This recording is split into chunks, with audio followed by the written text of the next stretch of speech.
Good morning. Let's start the daily current affair discussion. First topic that we'll take today is about the GDP growth. Recently, the government has published the GDP growth. So accelerated.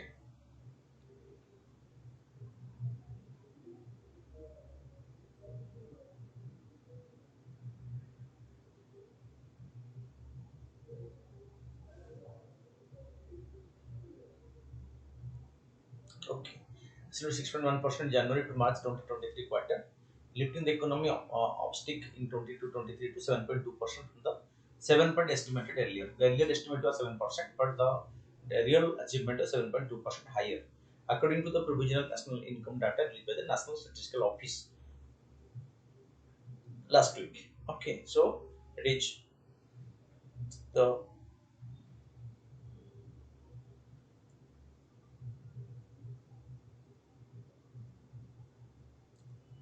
okay. So the gross value added GVA in the economy is reckoned to have risen to 7% in 22-23 compared to 8.8% in 21-22, with manufacturing GVA growth sliding just 1.3% from 11.1% a year ago, despite a 4.5% rebound in the final quarter after 6 months of contraction. So but overall, so growth has increased. Agriculture and service sector growth. The farm and service sector bound economic outcomes and just 3 of 8 broad economic activity segments recorded a higher GVA growth than 21-22. The agricultural GVA grew 4% up from 3.5% in the previous year. The financial, real estate and professional service sector saw their GVA growth 7.1% compared to 4.7% in 21-22. The GBA of the trade, hotel, transport and communication sector as well as services related to broadcasting grew 14%, marginally faster than in the previous year. So all these are so overall what it say, there is positive growth in the economy and the economy is on a fast growth trajectory. So this is the figure say India's quarterly gross domestic product growth accelerated to 6.1% in the first 3 months of 2023 from 4.5% in the preceding quarter, while early economic growth for 2023 was 7.2% compared to 9.1% from the previous year. Okay, but the projection was for 7%. The real achievement is 7.2%. And the achievement was more than the target. So definitely it is a good news given by the Central Statistical Office.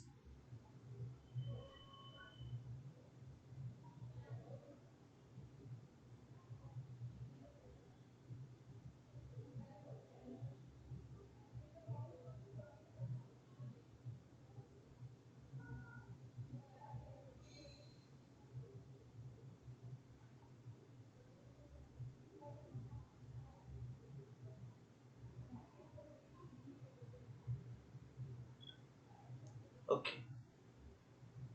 Revised GDP and GVA. The NSO also revised GDP and GVA numbers lower for the first half of the last year, but a bump of third quarter figures slightly. The first quarter GDP growth in 22-23 is now pegged at 13.1%, followed by 6.2% rise in the second quarter and 4.5% growth in the third quarter, up from 4.4% estimates in February.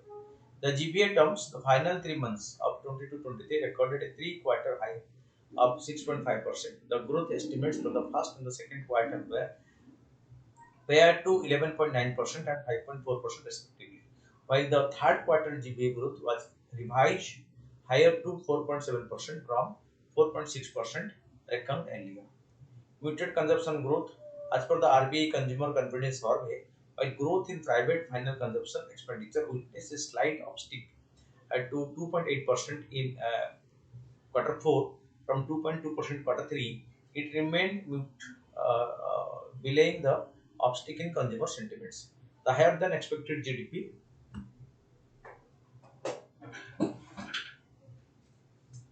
Okay, the higher than expected GDP growth last year could also tamper growth expectation for this year, with the government and central bank expect to be around 6.5%.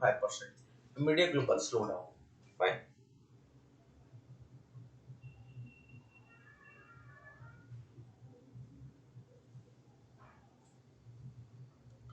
Okay, so the higher than expected GDP growth last year could also temper growth expectations for this year, which the government and central bank expect to be around 6.5%.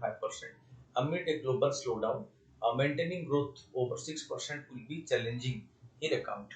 Okay, so evenly balanced risk. Chief Economic Advisor V. Ananta Nageswaran was more optimistic and said the growth momentum. Okay. Momentum continued across agriculture, industry, and service sectors in the fourth quarter. India's 6.1% GDP growth was the fastest among major economy in the fourth quarter. He asserted, adding that prospects look better for this year than they did 4 months ago. In economic resilience, Prime Minister Narendra Modi said that in 22-23 GDP growth figures underscore the resilience of the Indian economy amidst global challenges. Exports of goods and services accounted for 23.5% of GDP, the highest since 2014-2015, while private consumption hit the highest level since 2006-7 at 58.5%. The gross fixed capital information reflecting sustained increase is at the highest point since 2013-2014 at 34% of GDP. GVA from the employment intensive construction sector grew 10% in 22-23 from 14.8% the previous year. Mining and quarrying GVA growth slowed to 4.6% from 7.1%.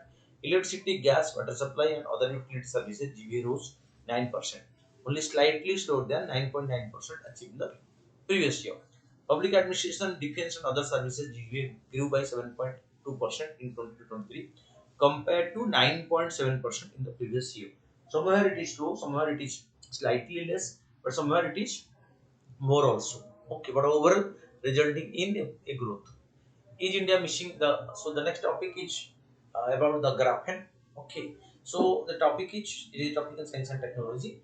Is India missing the graphene bus? But so artificial intelligence is to software and quantum computing is to computer. Graphene is to materials. The three emerging technology will disrupt the existing human-machine interface in the next couple of decades. While India is among the leaders in AI and potential challenger in quantum computing, it needs to catch up the area of graphene. About graphene, graphene is world's thinnest, strongest, and most conductive material of both electricity and heat. It conducts electricity better than copper. It is 200 times more stronger than steel, but 6 times lighter.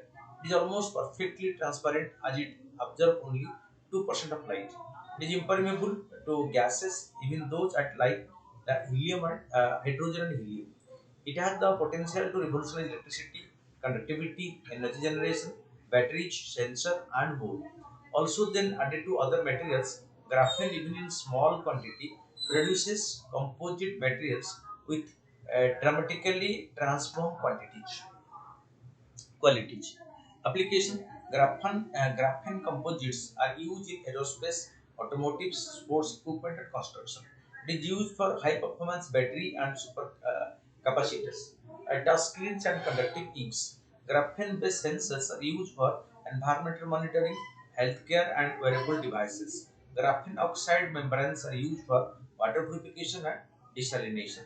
Graphene based masks were made during the COVID. Application defense sector. Graphene is important for defense and aerospace as well. Its exceptional strength make it promoting material for armor and ballistic protection.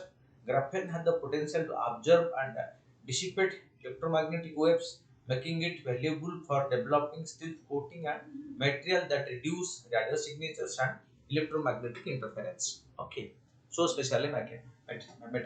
Graphene is highly sensitive to environmental change, which make it an excellent candidate for sensing chemical and biological agents, explosives, radiation, and other hazardous substances. Besides, graphene-based materials can also protect us against chemical and biological attack. Better energy storage and electronic properties make graphene attractive in defense and aerospace as well as in civil and commercial applications. Never has one material had such an impact on so many sectors. Materials define an edge. The strong uh, edge, iron edge, the plastic edge, and the silicon edge. So these are reasons to believe that we are entering the graphene edge. According to the Grand View Research, the global graphene market size was valued at $175.9 million in 2022 and is expected to grow at a CAGR compound annual growth rate of 46.6% between 2023 to 2030. Although graphene was discovered in 2004, it was difficult to produce high-grade, light, large-scale graphene. However, things are changing fast. As per a report, at least one graphene-enhanced product was launched every week in 2022. Over 300 companies are now producing graphene or its derivatives. Among leading countries in graphene research are China, USA, UK, Japan, South Korea, Russia, and Singapore. Till 2012, graphene-related patent filing was dominated by USA. From 2013 to 2016, South Korea and China matched USA. After 2017, China surged ahead. In 2018, China filed 218 patents, and the other leading countries filed 79, and India had 8 patent filing using graphene. China and Brazil are global leaders in the commercial production of graphene. At the Beijing Graphene Institute, set up in 2018, several companies produce industry-grade graphene products. India produces about 1/12, 20th compared to China, 1/3 compared to Brazil. Okay, so India's progress has been better than many nations. The Center for Nanoscience and Engineering at Indian Institute of Science, Bangalore, along with the KS Tech product produce a graphene-based system several years ago. Some startup and foreign subsidiary have started graphene or graphene derivatives in India. Notably, Tata Steel has succeeded in growing graphene about 550 micrometer long domain using annealing and extracting atomic carbon from steel surface. It has also mixed graphene with huge plastic products to recycle them as new. India's niche is going to be innovative using graphene in figure out how graphene oxide based wrappers loaded with preservatives can increase the shelf life of fruits and vegetables. The IIT Roorkee incubated Log9 has patented technology for graphene based ultra capacitors, and IIT Kanpur incubated RE Nanocomposites has developed the EMI shielding and steel technology using graphene based nanotubes. But this trickle needs to be converted into a torrent to make it commercially viable, so India can take a lead. A laudable step in the direction was the setting up of the Indian Innovative Center for Graphene in Kerala. Okay. We have established the Indian Innovation Center on Graphene at Kerala.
So India need to among the so government has a crucial role to play.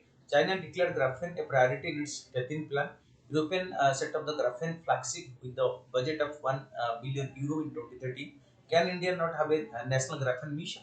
Nodal ministry need to be entrusted with this responsibility, and the subject will fall through the cracks. India need to be among the leaders in graphene because we may experience the winner takes the most situation here.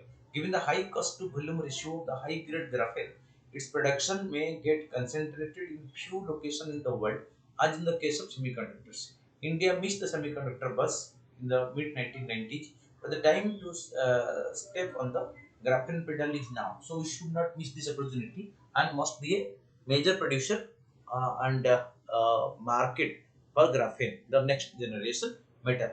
So global slavery index 2023,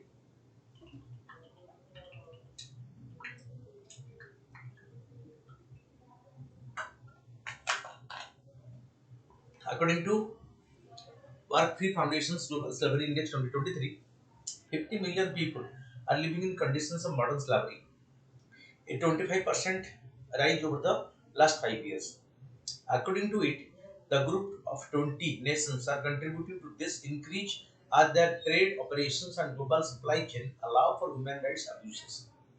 Among the G20 countries, India tops the list with 11 million people working as forced laborers, followed by China, Russia, Indonesia, Turkey, and the USA.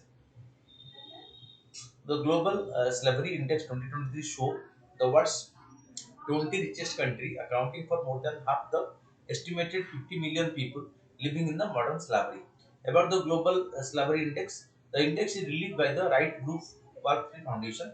It is the assessment of modern slavery conditions in 160 countries.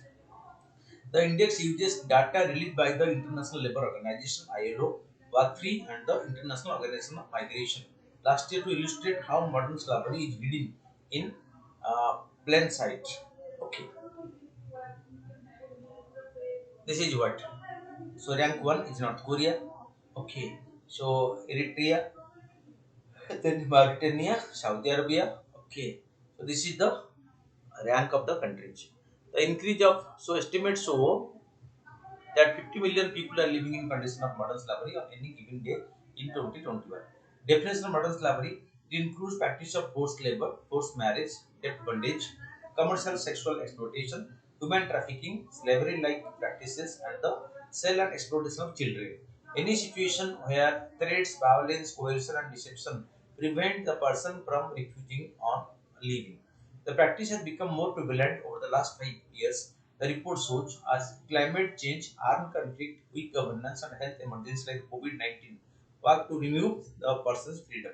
The G20 nations, in particular, account for more than half of all people living in modern slavery. Important oath that import worth of 468 million of at-risk products include electronics, textile, palm oil, and solar panel have been shipped from country with weak worker protection, thus worsening forced labor conditions. While world leader in 2015 adopted a global goal to end modern slavery, forced labor, and human trafficking by 2030, the significant increase in the number of people living in modern slavery and stagnating government action might highlight that this goal is even further from being achieved. The report said the increase of 10 million people is due to compounding crisis, more complex armed conflicts, widespread environmental degradation, assault on democracy in many countries, a global rollback of women rights, and the economic and social impact of the COVID-19 pandemic. Forced labor exists in all countries and is widely connected to demand for high income countries. Today, G20 countries are collectively importing $148 billion worth of apparel goods and 30 billion worth textile at risk of being produced by the forced labor every year. So the country where they are being used as forced labor. The Work Free report recommends implementing stronger measures and legislations that prevent government and business from sourcing goods and services linked to modern slavery. Other suggestions include embedding anti-slavery measures in climate change, sustainability plans, providing primary and secondary education to children, and tightening regulations around forced and child marriage. This may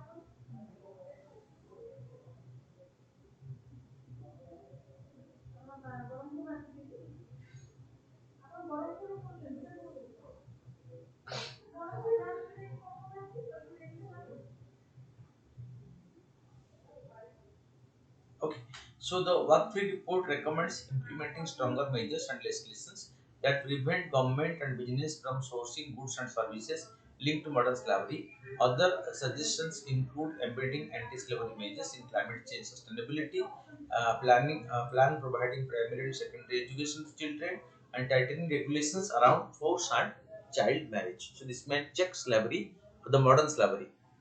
Okay. Indian Standard Modern Slavery. India passed the Bonded Labor Abolition Act 1976 that prohibits the practice of bonded and forced labor and identifies responsibility of state government to form vigilant committees.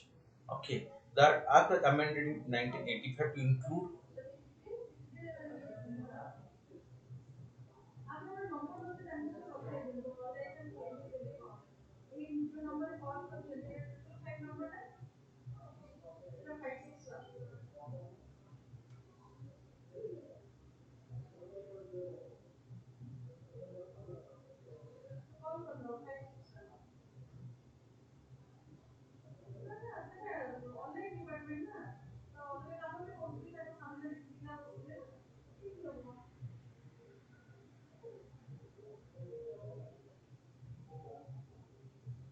Okay. So, however, activity. So, India has passed the Bonded Labor Abolition Act 1976 that prohibits the practice of bonded labor, forced labor, and identified responsibility of state government to form vigilance committees. The act was amended in 1985 to include contract and migrant workers. India also has a central scheme for rehabilitation and of bonded laborers, one part of which includes.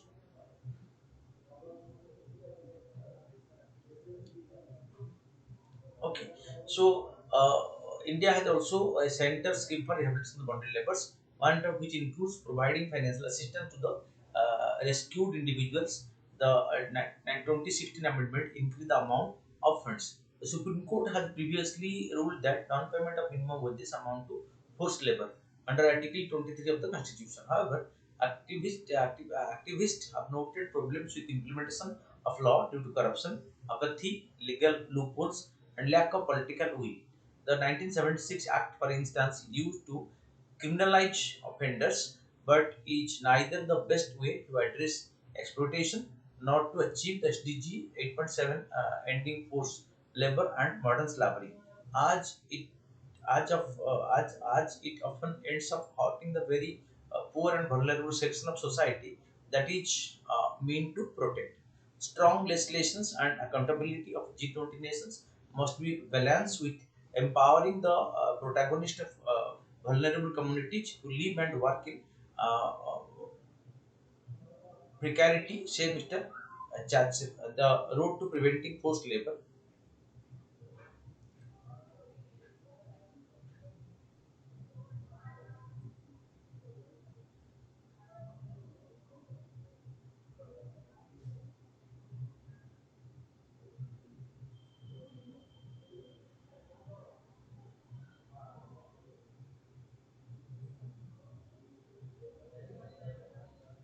Okay, so strong legislators and accountability of G20 nation must be balanced with empowering the protagonist of vulnerable community to live and work in precarity. Okay, so say Mr. Chachra, the road to preventing forced labor goes through rights of access to public goods, which include food, shelter, education, and health, and the right to access to global, common, and decent work. Fine. Then the cities 2.0, the government on Wednesday approved the second phase of the city investment to innovate, integrate, and sustain city project, a program under the ambit of the smart city mission. which aim to promote integrated waste management and climate-oriented reform actions. The Cities 2.0 will be implemented in 18 cities, which would be selected based on the competition. The program, which was approved, aims to promote competitively selected projects promoting circular economy with a focus on integrated waste management at the city level, climate-oriented reforms action at the state level, and institutional strengthening and acknowledge knowledge dissemination at the national level. It could span over a period of 4 years from 2023 to 2027 and has been conceived and could be implemented in partnership with the French Development Agency. Okay, the credit translate fully about KFW, the European Union, the National Institute of Urban Affairs, etc.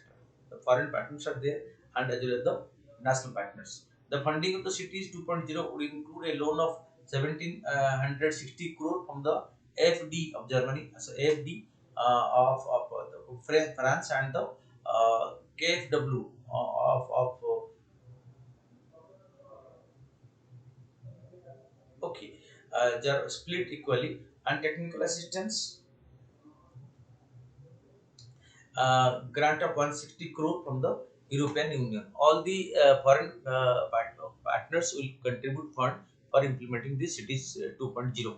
The city 2.0 has three major components, which are financial and technical support for developing project focus on building climate resilient adaptation and mitigation in up to 16 smart cities, 18 smart cities, support all states and union territories on a demand basis, and intervention at the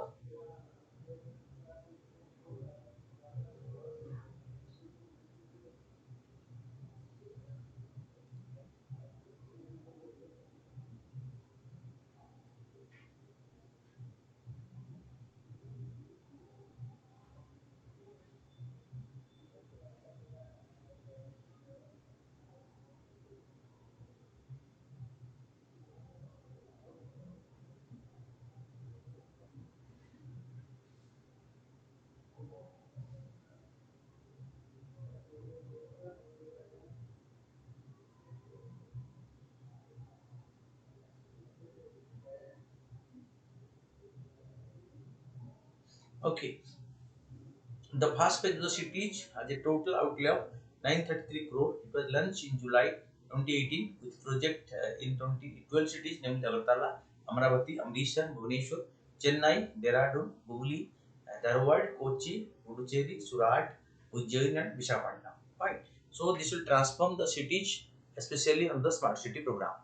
The UAE withdrew from the US-led Marine Coalition. The United Arab Emirates has withdrawn from the US-led Marine Coalition, tasked with the securing tense Gulf waterways that are vital to the global oil trade. The UAE withdrew its participation in the 30th Nation Combined Maritime Forces 2 months ago. Foreign Ministry statement said without giving reason for the move. About the Combined Maritime Forces is a multinational naval task force that operates in the maritime region of the Middle East. It is a coalition of naval forces from various countries working together to ensure security, stability, and prosperity in the region. The CMF was established in 2002 and has its headquarters in Bahrain. Its primary objective is to promote and maintain maritime security in three key areas: the Arabian Gulf, the Gulf of Oman, and the Red Sea. These regions are strategically important due to their significant maritime traffic, including commercial shipping and oil transportation. So, combined maritime surveillance and protection are provided by joint action. So, the CMF operates under the framework of the international law, including the United Nations Convention of the Sea on Cross to deter and counter threats such as piracy, terrorism, smuggling, and illicit activities. By maintaining a visual presence and conducting maritime patrols, the CMF contributes to the protection of global maritime trade and ensure the free flow of goods and energy resources through these vital waterways. The task force comprises naval assets and personnel from over 30 nations, including the United States, the United Kingdom, Australia, France,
the task force comprised naval assets and professionals from over 30 nations, including the United States, the United Kingdom, Australia, France, Saudi Arabia, many others. The participating countries contribute their naval forces, aircraft, and experts to conduct maritime security operations. These operations include maritime surveillance, interdictions of illegal activity, okay, search and rescue missions, and providing assistance and support to merchant vessels in distress. The CMF operates with a multinational command structure, leadership positions rotating among the contributing nations. This collaborative approach allows for the sharing of information, resources, and operational responsibility among the participating country, enhancing the effectiveness of maritime security efforts in the region. In addition to this security role, the CMF also focuses on building regional and international partnership. It conducts various training exercises, workshop, and engagement programs to enhance cooperation, interoperability, and information sharing among the participating nations and other stakeholders. This collaborative approach strengthens regional security and fosters stability in the maritime domain. Overall, combined maritime force play a vital role in ensuring the safety and security of the maritime trade routes in the Middle East region. Though multinational cooperation and coordinated efforts, the CMF contributes to safeguarding the global economy, promoting regional stability, and countering maritime threats in this strategically important area. Maharashtra Ahmednagar to be renamed as Ahyanagar. So, marking the 290th birth anniversary of Maharana anniversary of Maratha Queen Ahilyabai Holkar on 11th May, Maharashtra Chief Minister Eknath Shinde announced that his government would rename Ahmednagar after her. The western Maharashtra city will now be known as Ahyanagar. How the city Ahmednagar first get its name? In the medieval period, the region was ruled over by the Rashtrakuta dynasty, the Western Chalukya, and then the Delhi Sultanate. In the last case, the rule was not direct, and a revolt by Afghan soldier Alauddin Hassan Gangu led to the establishment of the Bahmani kingdom in the Deccan. In the following years, Ahmednagar, then known as Nizam Shahi, became one of the five independent kingdoms to emerge from the empire. In 1486, Malik Ahmad Nizam Shah assumed the position of the Bahmani Sultan, Prime Minister, Sultan's Prime Minister. He successfully defeated the king of the Bahmani kingdom, who tried to dislodge him from power. In 1490, 4 years later, he laid the foundation of a city close to where he had defeated the army on the left bank of the Sina River. This city was named after him, Ahmednagar. Okay, in his name because he founded the city. Then Jawaharlal Nehru, in his book A Discovery of India, wrote of him Ahmad Nizam Shah, the founder of the Ahmednagar in 1490, was the son of Najimul Mulk Bairi, minister of the Bahmani kings. This Nizamul ul Mulk was the son of the Brahmani accountant named Bairu. Thus, the Ahmednagar dynasty was of indigenous origin. About Ahilyabai Holkar, Ahilyabai was born in the Chondi village of Ahmednagar to the village head Mukanji Shinde, who ensured that his daughter received an education which was quite rare at that time. It is believed that Malhar Rao Holkar, the army commander Peshwa Bajirao, spotted 8-year-old Ahilyabai at a temple service in Chondi. Impressed by her devotion to the and character, he decides to get his son Kandarao married to her. After her husband's death in the Battle of Kumbhar against the king of Bharatpur in 1754, Ahilyabai took control of the Malwa. She excelled at administrative and military strategy under the guidance of her father-in-law, who believed she could lead her people and not die by sati after Gandharao's passed away. After the death of her father-in-law, the son of a few years later, he petitioned the Peshwa to become the ruler. Okay, petitioned the Peshwa to become the ruler, backed by the support of her army. Okay, so then next is the Gongadi Shal. Originally, Telangana's woolen Gongadi Shal has been refashioned into shoe for farmers by alumni of the National Institute of Design, Ahmedabad. Got the Ganguly shawls, known as also as the Kambal, is the traditional woolen blanket woven by the indigenous Kurma pastoralist community from wool of the indigenous Deccani sheep, known locally as the Nala Goria, breed found in the Deccan Plateau origin, including the Indian state of Telangana. The famous blanket was once served the Indian Armed Forces to beat harsh winter at the border. The unique Gongadi is not only the symbol of rich, diverse traditional weaving culture of the Deccan region, but also the pride and identity of the local indigenous pastoral communities. The coarse woolen blanket is famous for its durability and versatility. The tough Gongadi usually lasts for more than a decade and acquires this unique quality from the craft of hand weaving. Okay. So one of the unique nature of the Gongadi is that it does not fade but grow darker in time. The indigenous Kumra weavers say that Gongadi is so strong that you can lift a full-grown bull off the ground with it. Okay. The traditional Gongali is produced organically without using any dye, either natural or synthetic. Uh, Sieging of the strings is done using the paste of soaked and cooked termite shit. Fine. Then the next topic is a topic of the preliminary called the Purana Killa. A recent round of excavation at the site of the Delhi's Purana Killa or old fort has uncovered evidence of continuous history of the cities in the pre-Mauryan era. About the Purana Killa, it is located on the southeast part of the present city of New Delhi.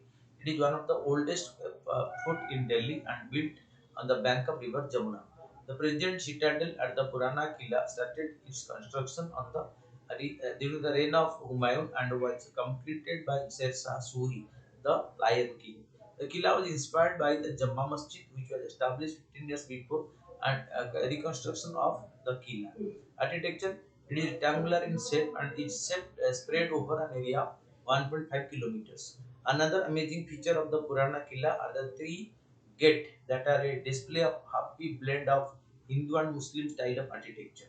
Bharat Darwaja or the big gate facing west, the Humayun gate facing south, and the Talaki gate, which is often referred to as the Forbidden Gate. All of these gates are double-storied and comprise of huge semicircular bastion flanking either of their sides. These bastions are equal in frequency except for in the westward wall where they are built at a distance of 73 meters from each other. The eastern and the western walls of the Killa are the tallest, which were specifically designed for safeguarding the kings residing within the four walls.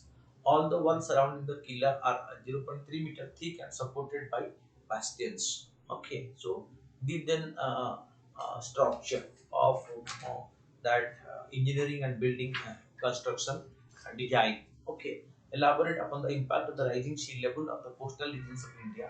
Also mention the measures taken by the government of India to mitigate the repercussion of this sea level rise.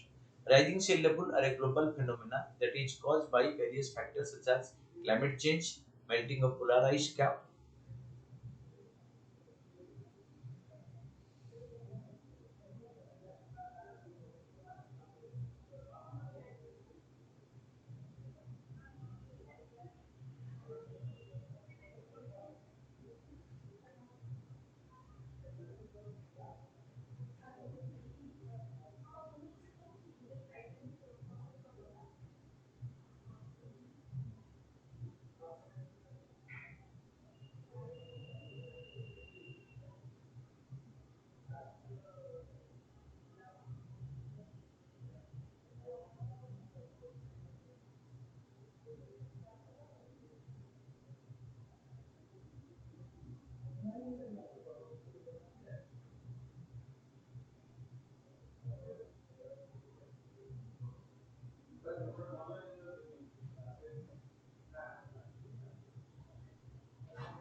Rising sea level are a global phenomena that is caused by various factors such as climate change, melting of polar ice cap, and thermal expansion of the ocean water.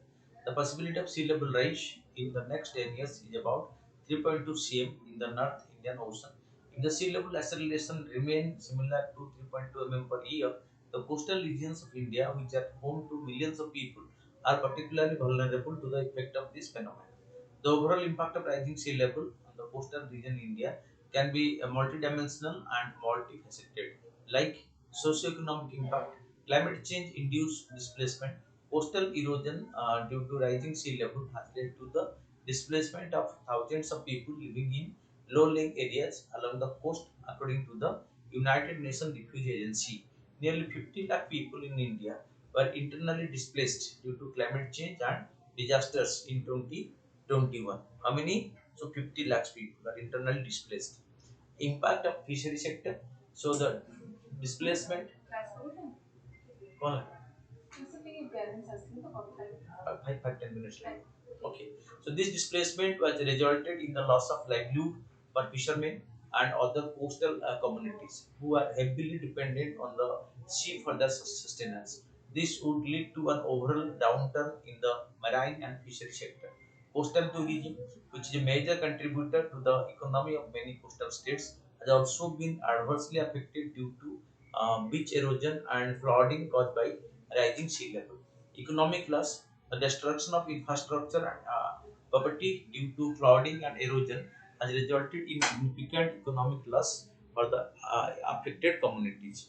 Impact on agriculture, increased saltwater intrusion into groundwater reserves has impacted agriculture, leading to lower yield and increased irrigation cost. Could widen existing socio-economic disparities. The impact of rising sea level on coastal area can also exacerbate existing socio-economic disparities as proper communities are often more vulnerable to the effects of climate change. Environmental impact on coastal ecosystem. Rising sea level have resulted in the loss of important coastal ecosystem, including mangroves and coral reefs, which serve as breeding ground for marine life and help protect coastal communities from storms and floods. For example, hazardous living conditions were caused by unusually high tide post the Indian Ocean tsunami in 2004, where water displaced natives from the sinking island of Kerala. Impact on habitat, increased flooding and erosion have also led to destruction of habitats for several endangered species of flora and fauna. The loss of coastal ecosystem can have a cascading effect on marine biodiversity, which in turn can have significant implication for fisheries and other industries dependent on sea. Impact on freshwater ecosystem. The melting of glaciers due to rising temperature is also contributing to rising sea level, which could have a significant impact on freshwater ecosystem, particularly in the Ganga Brahmaputra delta. Loss of freshwater habitats, increased salinity in the groundwater can also lead to the loss of important freshwater habitat, which can impact the terrestrial ecosystem as well. Measures taken by the government, National Coastal Zone Regulation Management Program. So the NCZMP was launched by the Ministry of Environment, Forest and Climate Change in 2015 to promote sustainable coastal development and adaptation to climate change. Coastal protection infrastructure. The government has constructed several coastal protection structures such as seawalls, greenage, breakwaters to reduce the impact of wave and erosion on coastal areas. Disaster preparedness. The National Disaster Management Authority has developed the guideline for coastal states to prepare for and respond to disaster related to climate change, including sea level rise. Integrated Coastal Zone Management. The Ministry of Environment and Forest and Climate Change has been implementing the Integrated Coastal Zone Management Plan for India instead of a uniform coastal regulatory zone framework. This has led to better preparedness of India's coast to deal with the sea level rise. Indian National Action Plan on Climate Change. It outlines a strategy that aims to ensure the country to adapt to climate change and enhance the ecological sustainability of her development path. Updated NDC in August 2022, India updated its NDC according to which India has an enhanced target to reduce the emission intensity of the GDP by 45% by 2030 from 2005 level, and achieve about 50% cumulative electric power installed capacity from non-fossil fuel-based energy resources by 2030. India aims to reach net zero by 2070. To address this impact, we need to effectively implement the Climate Disaster Resilient Initiative and the updated NDC that of the Paris Agreement. Okay, so national determined contribution, NDC stands for national determined contribution. Fine. At rising sea level is a global phenomena. Thus, government, business, and community must work together towards developing sustainable coastal development strategy and towards increasing resilience to climate change. Because without the support of the community, the government cannot do anything. Achievement will be comparatively less. If the community support will not be there, then the achievement will not be that visible. So here, the participation of the government, the stakeholders, the community for this is the most important thing. So we can be able to mitigate the impact of climate change and the coastal erosion can be reduced. MCQ India is going to the SCO Summit 2023. Consider the following countries: SCO, Ukraine, Pakistan, India, Turkmenistan, Uzbekistan. How many of these countries are member of the Shanghai Cooperation Organization? Shanghai Cooperation Organization includes Shanghai 5, then Shanghai 9 at present. Okay. Okay. So India is a member, Pakistan is a member, and that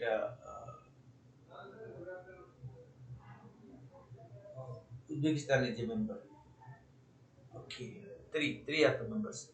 Uh, Gongadi shall belong to Telangana. Consider the following. Then question number three. Consider the following statement regarding graphene. Graphene is a world's thinnest, strongest, and most conductive material for both electricity and heat. Right? Graphene is a 200 times stronger than steel, but 6 times lighter. That is also correct. China and Brazil are global leaders in commercial production of graphene. Is also right. So both one, two, three, all one, two, three are correct. Which one of the following statement are correct with reference to the Delhi Law Program? It comes under the Department of Justice, Ministry of Law and Justice. Okay, that is right. It built an interface on online hearing of Supreme Court and High Court cases. This is incorrect. So only one is correct. So, which of the oldest fort in Delhi and built on the bank of Purana Killa? Regarding this, it is one of the oldest fort built in Delhi and bank of River Jamuna. That is right. The present citadel at Purana Killa started its construction in the reign of Aurangzeb. Wrong. So only one is correct. A rare Indian mouse deer or spotted chevrolet was recently spotted in the Kangra Valley National Park. The national park situated in Kangra Valley is in Chhattisgarh. Uh, Okay, Gangar Valley. Okay, then it is new. So, what is the following statement regarding the global greenhouse gas watch? It is the new greenhouse gas monitoring initiative of the World Meteorological Organization,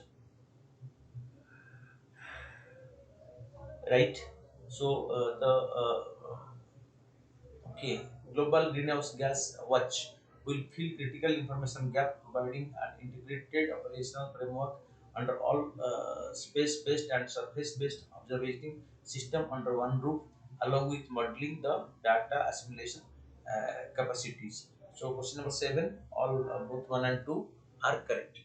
Then, which among the following best describes Stoppel still sign recently seen in news? So, this is in a Holocaust memorial. Okay. Then nine, consider the following statement referred to the joint child malnutrition estimate. It is jointly released by the UNICEF, WHO, and the World Bank. Okay. So, class. Okay. According to the sub 2 minute like 5 minutes maximum. So, according to this estimate, prevalence of overweight children decreased in India in 2022 compared to 2012. According to this estimate, India continues to show a reduction in stunted children under 5 years in 2022 compared to 2012. So, here only two are correct, but one is not correct. So, that is according to this estimate, prevalence of overweight children decreased in India in 2022 compared to 2012. estimate India country shows reduction in the certain children in 5%. So option 3 is incorrect. So geologists are recently discovered a never before seen volcano at the bottom of the Barents Sea. It is a marginal sea of the Atlantic Ocean. That is right. It is shallow sea and face subarctic climate, right? It is located along the northern coast of Norway and Russia and divided between Norwegian and Russian terrestrial water. All the three are correct. So keep watching our developmental discussion every day to update yourself on a very regular basis. Thank you for watching.